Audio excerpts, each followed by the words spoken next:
लागू नहीं करना चाहते हम। जो नियम हम दूसरे के लिए बनाते हैं, काश अपने ऊपर पहले लागू कर लें, तो मुझे लगता है कि बहुत कुछ बदल सकता है। गौतम बुद्ध को देख लीजिए, इन्होंने जो नियम बनाए पहले अपने अपने धर्म के ऊपर अपनाए, उसके बाद बाहरी दुनिया ने उन नियमों को स्वीकारा। इस तरह दयालु प्रवृत्ति होने की वजह से उनका मन सांसारिक मोह माया से भर गया। वहीं एक बार भ्रमण के दौरान ही सिद्धार्थ ने एक सन्यासी को देखा, जिसके चेहरे पर संतोष दिखाई दिया, जिसे देखकर राजकुमार सिद्धार्थ काफी प्रभावित भी हुए। उन्हें सुख की अनुभूति भी हुई है। आज के संतों की बात नहीं कर रहा हूं, उस समय के संत आप देखिए कि मतलब एक अच्छी प्रवृत्ति के हुआ करते थे, खुश रहते थे। आज के संतों को देखिए, एमपी में आपने एक कंप्यूटर बाबा के बारे में सुना होगा। मैं एक दिन उनका भाषण सुन रहा था, अभी चुनाव के समय एमपी में, जब विधानसभा चुनाव हो रहे थे। तो उन्होंने बोला कि मतलब ऐसा वैसा, मैं अगर ये हार गई, वो हार गई, वो जीत गई, तो मैं संन्यास ले लूंगा, मैं धरती में समा जाऊंगा, ये कर दूंगा, वो कर दूंगा। बाद में उन्हें बाबा जी को एक पद दिया दिया जाता है, हार भी जाती है फिर भी पद दे दिया जाता है। तो इनका मुझे लगता है कोई धर्म नहीं है, ये अब मतलब राजनीति के लिए भी आने लगे हैं, यानी कि इन्हें राजनीति करने में भी इंटरेस्टिंग हो गए हैं। तो मुझे नहीं लगता है कि इसके बाद हमारा समाज इन्हें मान पाएगा, स्वीकार करेगा। देखिए, हर किसी का अपना अपना काम है, उसे अगर आप निभा करते हैं तो मुझे लगता है कि आपका स्थान सर्वोच्च है। वहीं इसके बाद उन्होंने अपने पारिवारिक जीवन से दूर जाने और अपनी जो पत्नी थी और अपने बच्चे का त्याग करने का फैसला लिया, तपस्वी बनने का फैसला लिया, जिसके बाद वे जंगल की तरफ चले गए। कठोर तपस्या की कर की विकास और सच्चाई की खोज की इन्होंने, कठोर तपस्या करके। आपको बता दें कि गौतम बुद्ध यानी कि सिद्धार्थ ने जब घर छोड़ा तब उनकी आयु महज 29 साल की थी। जब इन्होंने घर त्यागा तो उस समय इनकी आप देखेंगे कितने साल की थी, 29 साल के लगभग। इसके बाद उन्होंने जगह जगह ज्ञानियों से ज्ञान लिया, तप के मार्ग की महत्ता को जानने की कोशिश भी की। इसके साथ ही उन्होंने आसन लगाना भी सीखा और साधना शुरू की। आपको बता दें कि सबसे पहले वो वर्तमान बिहार के राजगीर स्थान पर जाकर मार्गों पर भिक्षा मांगकर अपना तपस्वी जीवन शुरू किया इन्होंने। वहीं इस दौरान उन्हें राजा बिंबिसार ने गौतम बुद्ध सिद्धार्थ को पहचान लिया और उनके उपदेश सुनकर उन्हें सिंहासन पर बैठने का प्रस्ताव दिया, लेकिन गौतम साहब ने मना कर दिया, यानी कि सिद्धार्थ ने मना कर दिया। इसके अलावा कुछ समय के लिए वे आंतरिक शांति की खोज में भी पूरे देश के घूमकर साधु संतों से मिलने लगे। उस दौरान उन्होंने भी एक साधु की तरह भोजन का त्याग कर जीवन व्यतीत करना शुरू कर दिया। इस दौरान वे शरीर से काफी कमजोर भी हो गए, लेकिन उन्हें इन्हें कोई संतुष्टि नहीं मिली, जिसके बाद उन्हें यह एहसास हुआ कि अपने शरीर को तकलीफ देकर ईश्वर की प्राप्ति नहीं हो सकती है। आप समझ रहे हैं कितना बड़ा मतलब उपदेश दिया, कि अपने शरीर को तकलीफ देकर ईश्वर की प्राप्ति नहीं हो सकती है। आप सोचिए कि हम खुद कुछ ना कर पाए और हम दूसरे को करें, मुझे नहीं लगता है कि सफल होंगे हम लोग। पहले खुद पर उन नियमों को लागू करना पड़ेगा। अगर आप सोचिए खुद स्वस्थ नहीं रहेंगे, दूसरे को कैसे स्वस्थ रख पाएंगे? खुद खुश ना रहें, दूसरे को खुश कैसे रख पाएंगे? तो ये संभव नहीं है। पहले खुद को खुश रखना होगा, उसके बाद आप दूसरे को खुश रख सकते हैं। फिर भी आपने देखा कि उन्होंने सही तरीके से ध्यान लगाना भी शुरू किया, जिसके बाद उन्हें इस बात का एहसास हुआ कि अति किसी बात की अच्छी नहीं होती, जल्दी किसी बात की अच्छी नहीं होती। आज हम लोग क्या करते हैं, जल्दी जल्दी हड़बड़ा हड़बड़ा के काम करते हैं, और मैंने कई बार देखा है कि इसमें हम लोग नुकसान भी कर बैठते हैं। तो धैर्य रखिए, अपने समय पर सब कुछ होगा।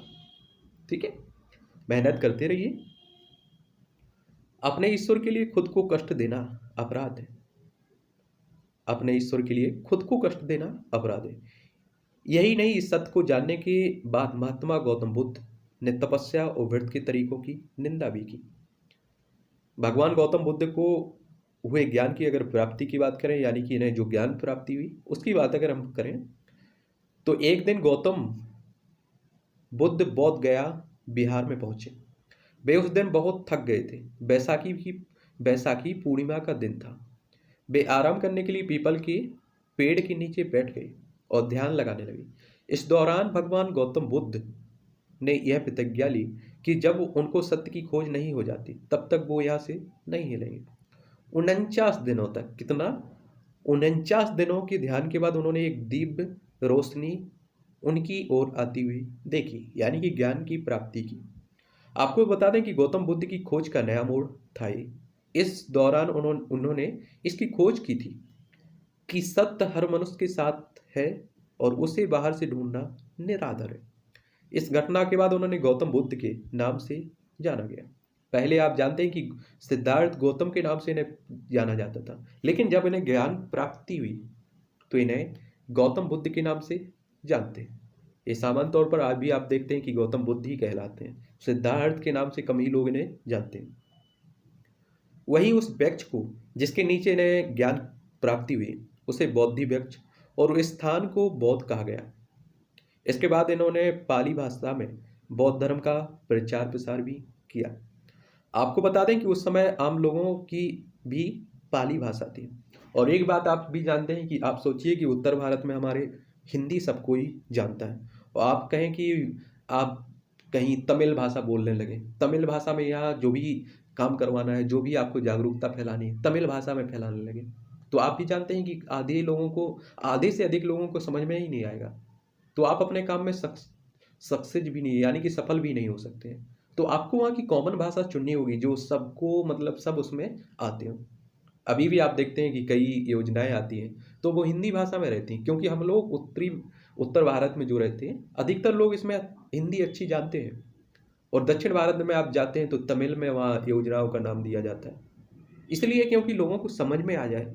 इसीलिए इन्होंने भी पाली भाषा को, कॉमन भाषा को चुना जो सभी लोग वहाँ जानते थे।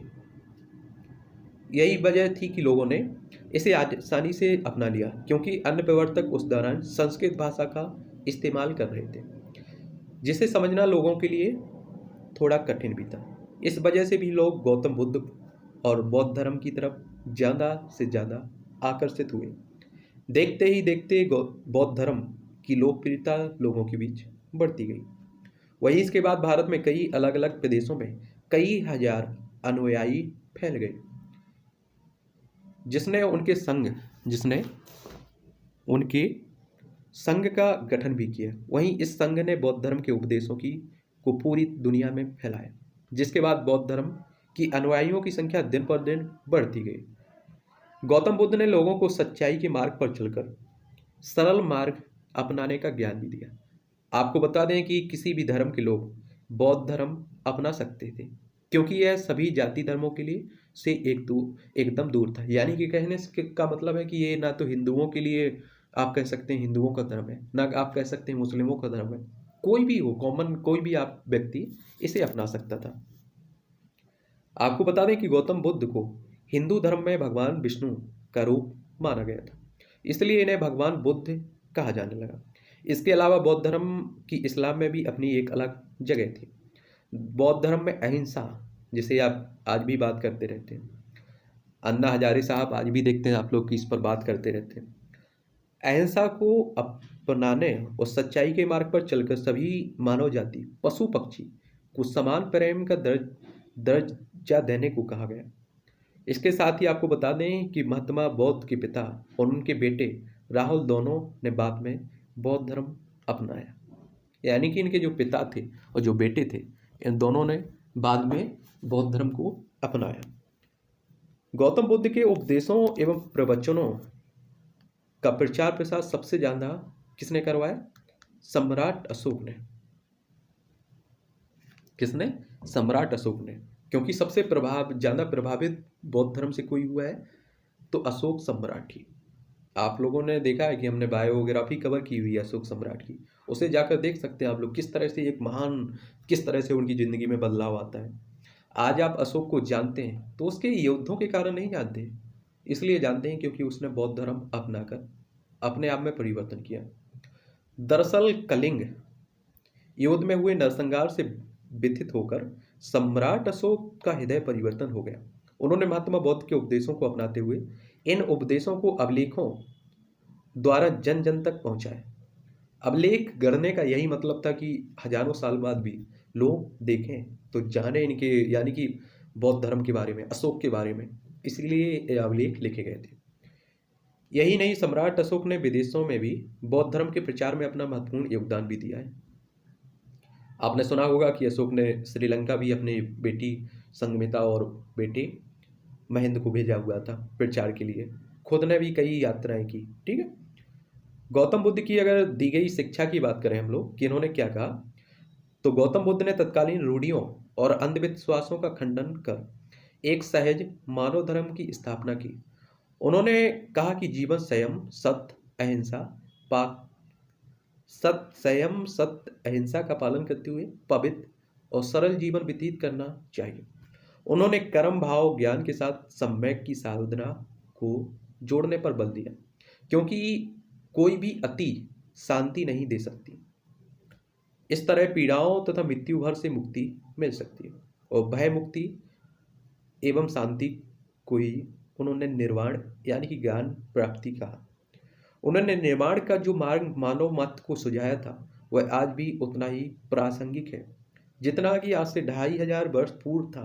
मानव की मुक्ति का मार्ग ढूंढने के लिए उन्होंने स्वयं राजश्री भोग विलास त्याग किया और अनेक प्रकार की शारीरिक यातनाएं झेली।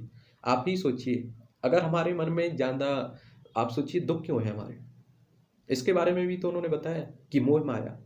आपके पास एक बंगला है, आप सोच रहे हैं दूसरा आ जाए, तीसरा आ जाए, एक गाड़ी है दूसरी आ जाए, तीसरी आ जाए। अगर आपके अंदर संतुष्टि है तो मुझे नहीं लगता है कि दुख आप होंगे। अगर आपके पास जो करंट में स्थिति है उसी से हिसाब से आप जी सकते हैं ना। ठीक है। गहरे चिंतन मनन और कठोर साधना के पश्चात ही उन्हें गया बिहार में बौद्धि वृक्ष के नीचे तत्व ज्ञान यानी कि ज्ञान प्राप्त हुआ। उन्होंने सर्वप्रथम 5 शिष्यों को शिक्षा भी दी हुई थी।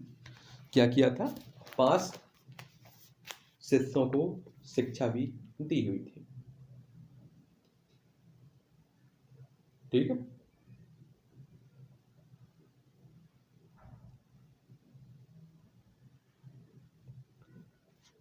चलते हैं आगे, हम बात करते हैं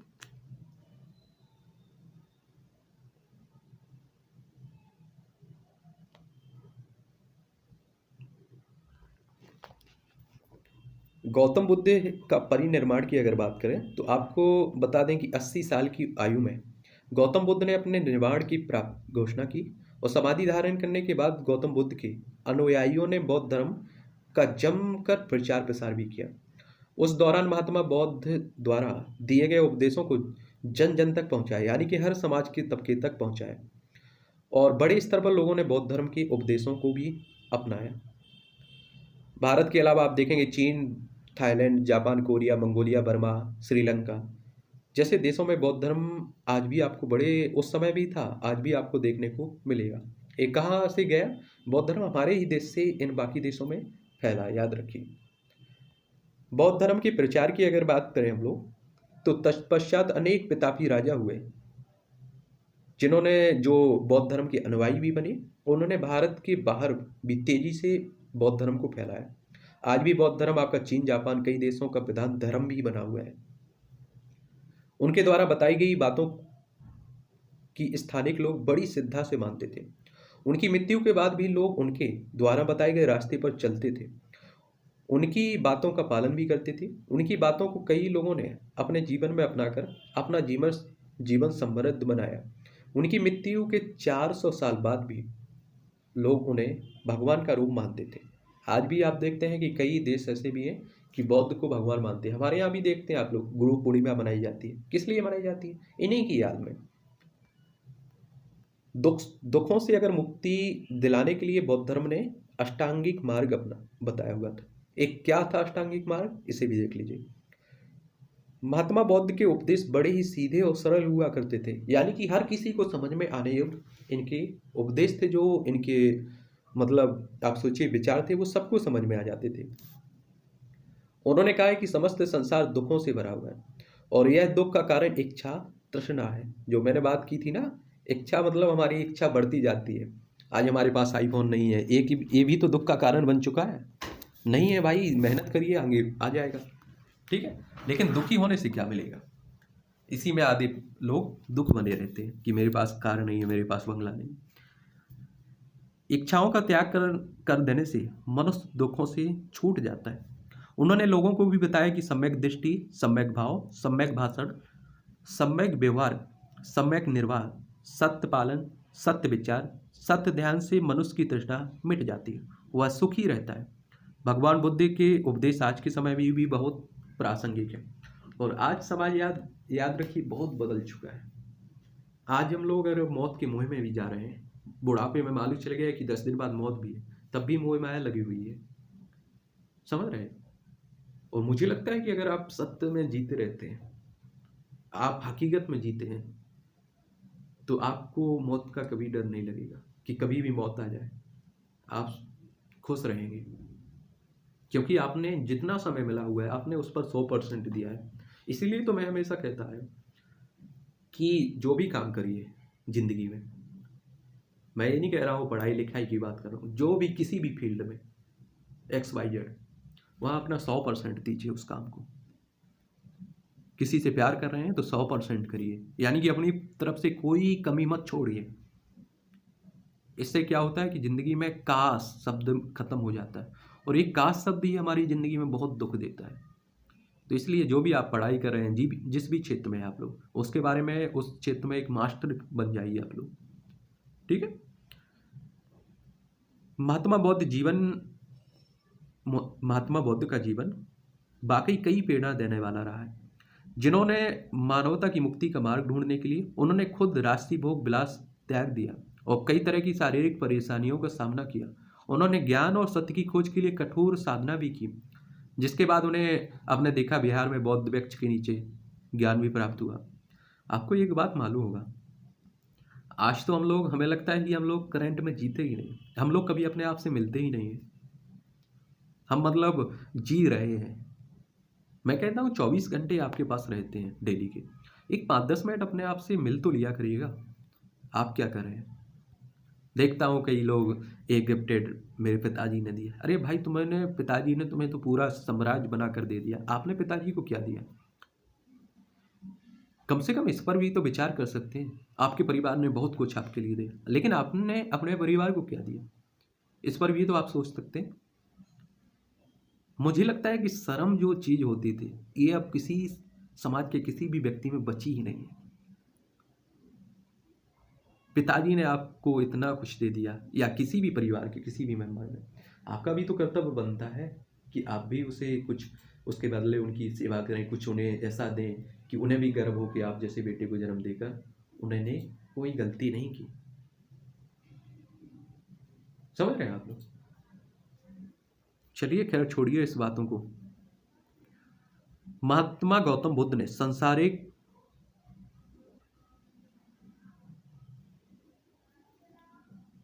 एक सेकंड, आपको बता दें कि महात्मा बुद्ध ने अपने 5 शिष्यों की शिक्षा भी दी थी। यहाँ तक कि कई बुद्धिमान और प्रतापी राजा भी महात्मा बुद्ध के उपदेशों को ध्यानपूर्वक सुनते थे, उनका अनुसरण करते थे और वे गौतम बुद्ध के अनुयायी बन गए। इस तरह बौद्ध धर्म भारत में ही नहीं बल्कि पूरी दुनिया में बड़ी तेजी से फैल गया था। भगवान गौतम बुद्ध के मुताबिक मानव जीवन दुखों से भरा हुआ है। उन्होंने बताया कि पूरे संसार में सारी वस्तुएं दुखमय हैं। इसके अलावा भगवान गौतम बुद्ध में मानव जीवन मरण के चक्र को दुखों का मूल कारण माना गया। बताया गया है कि सभी धर्म का मूल उद्देश्य मानव को इस जन्म और मृत्यु के चक्र से छुटकारा दिलाना है। मैं ये नहीं कहता हूँ कि आप सन्यासी बन जाइए, बिल्कुल नहीं। ठीक है। मैं ये भी नहीं कहता हूँ कि आप लोग घर परिवार छोड़ दीजिए, सब कुछ निकल जाइए। मैं इन्हें अभी तक ये भी नहीं कहा। मैं ये कहता हूँ कि आपके पास कुछ इंसानियत, मानवता तो होना चाहिए। और इस समय आप देख रहे हैं कि मुझे नहीं लगता है कि मानवता दिखाई दे रही है। एक व्यक्ति चलता है दिल्ली से कोरोना महामारी के टाइम में, और वो अपने घर तक पहुंचते पहुंचते मर जाता है, क्योंकि कोई उसे पानी देने वाला भी बीच में नहीं मिलता है। एक माँ रोड पर बच्चे को जन्म देती है, कोई उसकी मदद के लिए नहीं आता है, वो चलकर फिर से उठकर चलने लगी। एक माँ का बेटे को जन्म देना या बच्चे को जन्म देना, आप सोचिए, माँ के लिए दूसरा जन्म होता है, इतनी पीड़ा होती है उसकी, फिर भी हम लोगों में कुछ नहीं।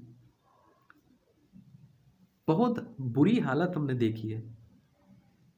इस समय अगर राम भगवान होते या कोई भी भगवान होता, आप जिसे भी मानते हैं, मुझे नहीं लगता है कि आप लोगों को या हमें माफ कर पाएगा।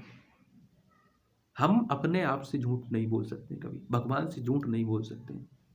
अभी कुछ ही दिन पहले की बात है, मैं किसी से बच्चे से एक कहानी सुन रहा था, तो उसने बड़ी इंटरेस्टिंग कहानी सुनाई। मतलब इस तरह से आप सोचिए कि मुझे लगा कि बचपन में हर कोई भगवान का रूप होता है। बचपन में वो सही रास्ते चुनता है, लेकिन वो बड़ा होते जाते वो समाज के प्रभाव में आता है तो बदल जाता है। क्योंकि अभी उस बच्चे ने कहा कि वो उसकी क्लास में किसी मैडम ने पूछा होगा कि वो तीन बच्चों को तीन पक्षी देते हैं और आपको इन्हें मार के आना है, यानी कि इन्हें मार देना है, वापसी ले आना है और ऐसी जगह छुपा के मारना कि कोई दूसरा देख ना पाए। तो कहते हैं कि वो बच्चा मुझे मतलब उस बच्चे की बड़ी 5-6 साल का उम्र का बच्चा, बहुत मतलब ज्ञान, एक तरह से आपको उसमें समझदारी देखिए। तो बोला, सबने हमारे दोस्तों ने बोला कि वो कोई कहीं से ऐसा करके ले आएगा, कहानी पूरी सुनाई। बोले, मैंने बोला मैम मैं इसे पक्षी को नहीं मार पाऊंगा। बोली क्यों? बोला कि कोई देख रहा हो या ना देख रहा हो, लेकिन भगवान तो देख रहे होंगे। तो मतलब आप समझ सकते हैं कि एक बच्चे में कितना दिमाग है। बाकी आप लोग समझ सकते हैं इस समय क्या चल रहा है। महात्मा गौतम बुद्ध ने संसार में व्याप्त सिर्फ दुखों के बारे में बताया, बल्कि दुख उत्पन्न होने के कई कारण भी उन्होंने बताए। इसके अलावा गौतम बुद्ध ने दुखों से छुटकारा दिलाने के लिए भी मार्ग बताए, यानी कि जो दुख है किस कारण है वो भी बताया उन्होंने, और इसका मतलब क्या उपाय हो सकता है उसे भी बताया। आपको बता दें, इसके लिए बुद्ध ने अष्टांगिक मार्ग का उपयोग किया। इसमें सब कुछ बताया गया है कि किस तरह से दुख है, दुख के कारण है। आप समझ सकते हैं, समझ रहे हैं आप लोग।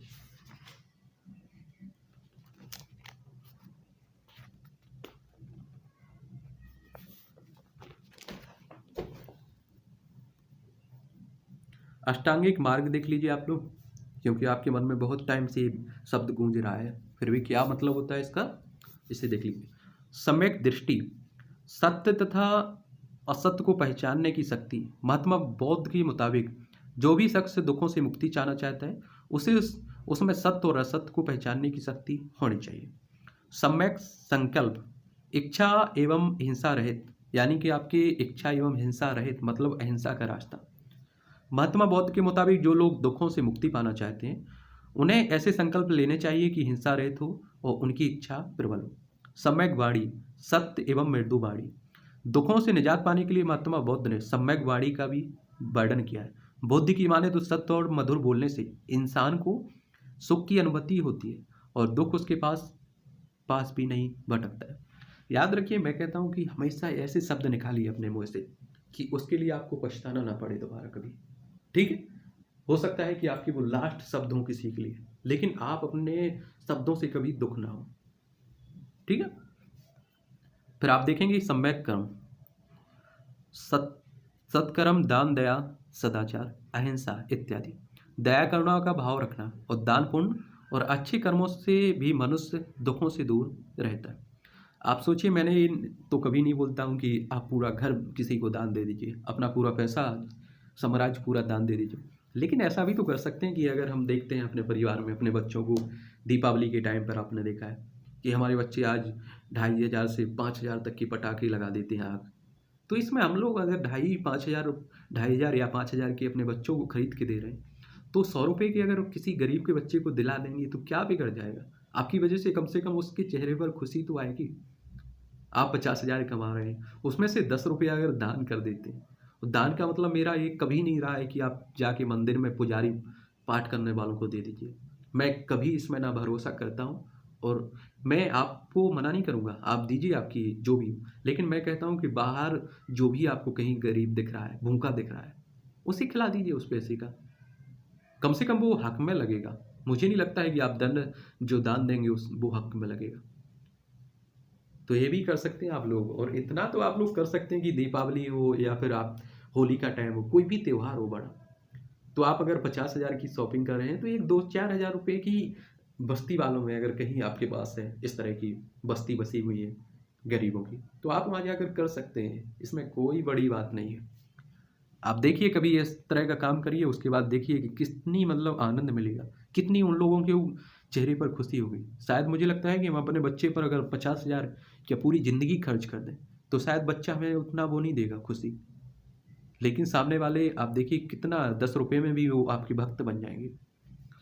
सम्यक आजीव जीवन यापन का सदाचार पूर्ण एवं उचित मार्ग। गौतम बुद्ध ने सम्यक आजीव को भी जीवन यापन का उचित मार्ग बताया। सम्यक व्यायाम, विवेकपूर्ण प्रयत्न। महात्मा बौद्ध ने दुखों को दूर करने के लिए सम्यक व्यायाम करने का को भी कहा। उनका कहना है कि किसी काम को करने के लिए अगर विवेकपूर्ण प्रयास किए जाए तो सफलता जरूर अर्जित होती है और मानव दुखों से दूर रहता है। सम्यक स्मृति अपने कर्मों के प्रति विवेकपूर्ण ढंग से सजग रहने की शिक्षा भी देता है। महात्मा बौद्ध ने मानव जीवन के दुखों को दूर करने के लिए अपने कर्मों के प्रति विवेकपूर्ण तरीके से ढंग से सजग रहने की भी शिक्षा दी। सम्यक समाधि चित्त की एकाग्रता। मानव बुद्ध ने मानव जीवन में एकाग्रता के महत्व को भी बताया। उन्होंने कहा है कि सम्यक समाधि लेने से मनुष्य दुखों से दूर रहता है। इसके अलावा गौतम बुद्ध ने निर्माण प्राप्ति को सरल बनाने के लिए निम्न 10 सीलों पर बल भी दिया है। अहिंसा, सत्य, अस्तेय यानी कि चोरी ना करना, अपरिग्रह यानी कि किसी प्रकार की संपत्ति ना रखना, मद सेवन ना करना, असमय भोजन ना करना, शोक प्रसत बिस्तर पर नहीं सोना, धन संचय ना करना, स्त्रियों से दूर रहना, नित्य गान आदि से दूर रहना। मैं नहीं कहता हूँ, देखिए मैं कभी ये नहीं बोलूँगा कि आप इस तरह के सभी रास्ते चुन लीजिए, क्योंकि संभव भी नहीं है सभी समाज के लोगों के लिए। आप कुछ ही रास्ते चुन लीजिए। आप मैं कहता हूँ संपत्ति बनाइए, सब शादी कीजिए, ब्याह कीजिए, बच्चे पैदा कीजिए, लेकिन 2 शब्द आप लोग हमेशा अपने आप में काफ़ी अच्छे से रखिए, एक मानवता, दूसरा इंसानियत। ये दोनों शब्द ऐसे हैं कि शायद इनका हम लोग अर्थ कभी ना तो समझ पाए और ना ही समझ पाएंगे। मुझे तो ऐसा ही दिखता है। आप में इंसानियत है तो मुझे नहीं लगता है कि आप कुछ गलत करेंगे। मुझे नहीं लगता है कि आप अगर गली में कोई गिर जाता है तो आप ना उठाएं उसे, आप उठाएंगे। वो किसी भी धर्म का हो, किसी भी जात का हो, किसी भी वर्ग का हो। मैं अभी देख रहा था कहीं कुछ ही दिन पहले की बात कि कॉलेज के सामने एक बूढ़ी माँ मतलब गिर जाती है भीख मांगने वाली। उसके बाद वहाँ लड़कियाँ खड़ी हैं, लड़के खड़े हुए, कोई आगे नहीं बढ़ने को आता है। अगर कोई उठा भी दे तो आप सोचिए कि उसके ऊपर लोग हंसते हैं। रेलवे में देखा होगा आपने, कहीं भी आप अपनी ज़िंदगी में देखते रहते हैं, नल खुला हुआ है, पानी गिर रहा है, उसे कोई बंद नहीं करेगा। अगर कोई बंद कर भी दे तो उस पर हंसेंगे लोग।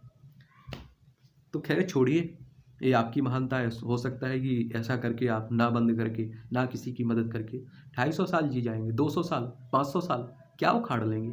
मुझे नहीं लगता है कि आप या मैं गलत रास्तों पर चल के कुछ उखाड़ पाएंगे। ठीक है, 250 साल जीना नहीं है कोई। इसके साथ ही भगवान बुद्ध ने जीवों पर दया करने का भी उपदेश दिया है। हवन, पशु बलि जैसे आडंबरों की जमकर निंदा भी की हुई। इसके अलावा महात्मा बौद्ध ने सनातन धर्म के कुछ संकल्पनाओं का प्रचार प्रसार किया, जैसे अग्निहोत्र और गायत्री मंत्र। बौद्ध धर्म की अगर महत्वपूर्ण बातों की हम बात करें तो गौतम बुद्ध सभी जातियों और पंथों के लिए खुला था। बौद्ध धर्म, उसमें हर आदमी का स्वागत था, ब्राह्मण हो या चंडाल, पापी हो या पुण्य, या गृहस्थी हो या ब्रह्मचारी, सबके लिए उनका दरवाजा खुला हुआ था। उनके धर्म में जात पात, ऊंच नीच का कोई भेदभाव नहीं था। यही तो धर्म होता है। हम आज भी सोचिए, आपकी भगवान राम होते, क्या आप जो कर रहे हैं उसमें आपकी मदद करते? मैं कहता हूं कभी ना करते। अभी आप सोचिए कि लॉकडाउन के टाइम कितने लोगों की जान गई। सब नेता आपके यहाँ के, कोई मुझे नहीं लगता है विधायक से लेकर मंत्री या फिर जो भी जिस पद पर है, कोई रोड पर दिखा हो गरीबों की मदद करते हुए नहीं ना।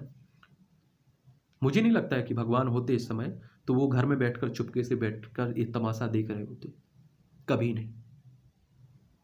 और ये बात आप लोग समझ लीजिए, हो सकता है कि आपके पास पैसा है, हमारे पास पैसा है, हम जिंदगी का ये पड़ाव मतलब जवानी का पड़ाव आराम से बिता लें, लेकिन धरती पर रहते हुए अगर आपको सजा मिलती है तो मुझे नहीं लगता है कि आपको भगवान आपकी मदद करने आएंगे। या फिर आप ऊपर जाते हैं, अगर आप पर लोग इस तरह की बातों में भरोसा करते हैं तो तब भी आपको कोई भगवान से छूट नहीं मिलेगी। भगवान आपके साथ कभी नहीं देंगे। थोड़ी बहुत मानवता रखी जाती है। उनको भगवान किसने बना दिया? हम ही आप लोगों ने। पुरुषोत्तम राम, उन्होंने अपने आप को भगवान किसी ने नहीं कहा, उन्हें पुरुषों में उत्तम, पुरुषोत्तम। समझ रहे हैं आप? कि उनके मतलब विचार थे, जो उनकी एक तरह से उद्देश्य, उन्हें हम लोगों ने अपनाया है, उन्हीं कारण उन्हें जाना जाता है। आज भी आप देख सकते हैं, आज अगर आपके लिए, आप किसी के लिए, किसी गांव के लिए आप लोग भगवान बन जाते हैं, आप उसके लिए हर तरह से सुख दुख हर समस्या का समाधान करते हैं आप लोग। तो मैं तो कहता हूँ कल आपको भी वो भगवान मानने लगेंगे, आपकी भी पूजा करने लगे, वे ऊपर वाले भगवान को भूल जाएंगे, आपकी पूजा पाठ में लग जाएंगे। तो आपके कर्मों से मुझे लगता है भगवान बनते हैं। ठीक है, अब आप हनुमान जी साहब को ले लीजिए, भगवान हनुमान जी को, कि वो एक मतलब आप सोचिए मनुष्य में नहीं, वो एक बंदर थे, हम यहाँ मनुष्य खड़े हुए हैं, यहाँ भगवान बनने की थे, तो वो इस पार को, इस लकीर को पार करते भगवान बन चुके हैं। आज भगवान राम की जहाँ भी मूर्ति आपको देखने को मिलेगी, वहाँ सिर्फ आप सोचिए कि हनुमान जी की जरूर मिलेगी, लेकिन हम लोग मतलब एक स्टेप हम लोग पार करके भगवान नहीं बन सके। ये हमारी सबसे बुरी, हमारे लिए शर्म की बात है। आप सोचिए, महात्मा गौतम बुद्ध ने अपने उपदेशों से न सिर्फ कई लोगों की जिंदगी को सफल बनाया, बल्कि लोगों की सोच भी विकसित की। इसके साथ ही लोगों ने करुणा और दया का भाव भी पैदा करने में अपनी अहम भूमिका निभाई। बौद्ध शब्द का अर्थ इंसान की अंतरात्मा को जगाना है। वहीं जब लोगों को बौद्ध धर्म के बारे में पता लगना शुरू हुआ, तो लोग इस धर्म की तरफ आकर्षित भी हुए। अब ना सिर्फ भारत के लोग, बल्कि दुनिया के कई करोड़ लोग बौद्ध धर्म का पालन करते हैं। इस तरह गौतम बुद्ध की अनुयायी पूरी दुनिया में फैले हुए हैं। हमारे देश में आप देख सकते हैं कि ये खत्म होता जा रहा है, लेकिन बाकी देशों में देखिए अभी भी अपनाया जा रहा है। अभी भी आप देख सकते हैं, हिंदू संस्कृति हो या कोई भी हमारे यहाँ साड़ी पहनने की प्रथा हो, मैंने देखा है अभी, फिर या आप संत बनने की प्रथा हो, तो हमारे देश से खत्म होता जा रहा है। बाकी विकसित देश हैं जो, मैंने वहाँ देखा है कि लोग हमारी जो संस्कृति रही उसे अपना रहे हैं, लोग संत बन रहे हैं, समझ रहे हैं। और मैंने कहीं देखा था कि वो अमेरिका में लोग साड़ी पहनने लगे हैं, साड़ी को महत्व दे रहे हैं, और हमारे यहाँ देखिए कि संस्कृति से हटते जा रहे हैं।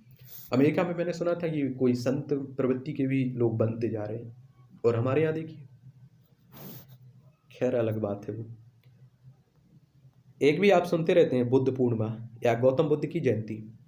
गौतम बुद्ध की जयंती या फिर बैसाख की पूर्णिमा हिंदी महीने के दूसरे महीने में मनाई जाती है, इसलिए इसे बेशक या फिर हनुमत सूरी भी कहा जाता है। खासकर यह बौद्ध धर्म की प्रचलित है।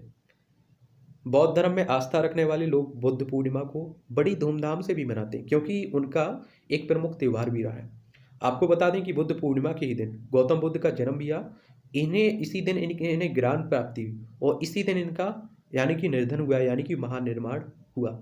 आप समझिए कि इनका जन्म उसी बुद्ध पूर्णिमा के दिन होता है, ज्ञान की प्राप्ति भी इन्हें बुद्ध पूर्णिमा के दिन होती है, और इनकी जब निर्धन यानी कि ये जब धरती से जाते हैं तो महानिर्माण जिसे बोलते हैं आप लोग, ये भी बुद्ध पूर्णिमा के दिन ही हुआ, जब ऐसा किसी अन्य महापुरुष के साथ नहीं हुआ है। इसलिए इस दिन को गौतम बुद्ध की जयंती या फिर बुद्ध पूर्णिमा के नाम से हम सब आप लोग जानते हैं। अब कुछ इनके विचार दिए गए हैं जो आपकी ज़िंदगी में भी बदलाव कर सकते हैं। देखिए, कोई भी आपका दोस्त होगा तो आप समझते होंगे कि उसमें अच्छाई नहीं होगी, कुछ उसमें बुराई होगी। कुछ आपके दोस्त अगर दूसरा है तो उसमें बुराई होगी, अच्छाई होगी। तो आप बुराइयों को छोड़िए ना, उसमें से जो अच्छाई है उन्हें भी तो आप ले सकते हैं। बुद्ध धर्म में मैं कहता हूँ कि शादी ना करना या घर परिवार छोड़ना ये अलग बात हो जाती है, इतना मत करिए। मैं तो कहता हूँ संपत्ति रखिए, सब करिए, लेकिन आप कुछ अच्छाई हैं उन्हें तो आप लोग स्वीकार कर सकते हैं, अपने आप पर लागू कर सकते हैं। गुजरा वक्त वापस नहीं आता, यानी कि जो समय गुजर जाता है वो वापस नहीं आता है। इसीलिए तो मैं कहता हूँ कि समय रहते हुए सब कुछ कर लीजिए। अभी एनसीईआरटी पढ़ा रहा था, वहाँ भी मैंने यही कहा आप लोगों से कि समय रहते हुए सभी एनसीईआरटी को पढ़ लीजिए आप लोग, क्योंकि समय निकलने के बाद आपके पास पछताने के अलावा कोई और उपाय नहीं बचता है। मैं तो कहता हूँ इस काश शब्द, आपने सुना होगा काश शब्द, इस काश शब्द को जिंदगी में आना ही नहीं चाहिए। ये अगर काश शब्द जब भी आ जाता है, ये सबसे बड़ा दुख का कारण बन जाता है उसी समय। हम अक्सर ऐसा सोचते हैं कि अगर आज कोई काम अधूरा रहेगा तो वो कल पूरा हो जाएगा, हालांकि जो वक्त भी गुजर गया वो वापस नहीं आएगा। जिस तरह एक मोमबत्ती बिना आग के खुद नहीं जल सकती, उसी तरह एक इंसान बिना आध्यात्मिक जीवन के जीवित नहीं रह सकता है। भूतकाल में मत उलझो, भविष्य के सपनों में मत खो जाओ, वर्तमान पर ध्यान दो, यही खुश रहने का रास्ता है। ये आप भी जानते हैं कि आज आप लोग अपने आप पर जितना मतलब मेहनत करेंगे, यही कल आपको निखारेगा और आपको सफल बनाएगा। ठीक है।